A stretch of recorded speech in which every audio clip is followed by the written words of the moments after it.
I guess I should introduce myself. The real me. You already know this part of me, or rather what they want you to know about me. But there's always so much more.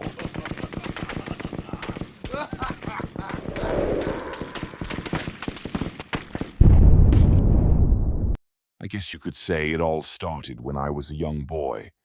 When I was 8, my father strapped on his thick gloves, tucked his pant legs into his socks, and sprayed a wasp nest under our porch with poison. The insects dropped like little black raindrops, and I remember thinking how strange it was that something so alive could be made so still so quickly. Father was an exterminator, but not the kind who just got rid of cockroaches or laid out mouse traps. He specialized in hive removals, bees, wasps, hornets.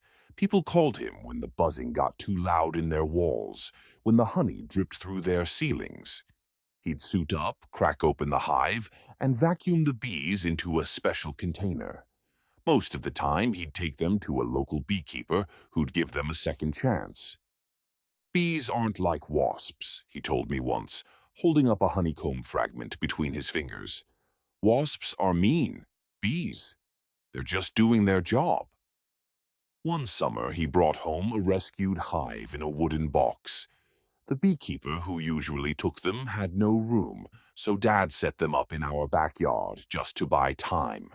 I wasn't allowed near them, but I'd sit on the grass a few feet away, watching the workers zip in and out, their wings catching the sunlight. Then, one afternoon, a single bee landed on my knee. I froze, waiting for the sting.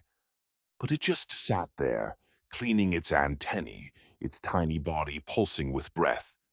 When it finally lifted off, something lifted in me too. That night, I begged my father to teach me about them.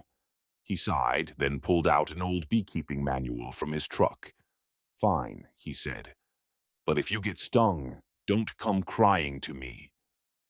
I read every page. I learned about waggle dances and royal jelly, about how a hive works as one creature, thousands of hearts beating together. By the time the beekeeper came to collect the colony, I didn't want to let them go. Sometimes when I see a bee now, I still crouch down just to watch. And I think about how the things we're taught to fear can sometimes be the things worth saving.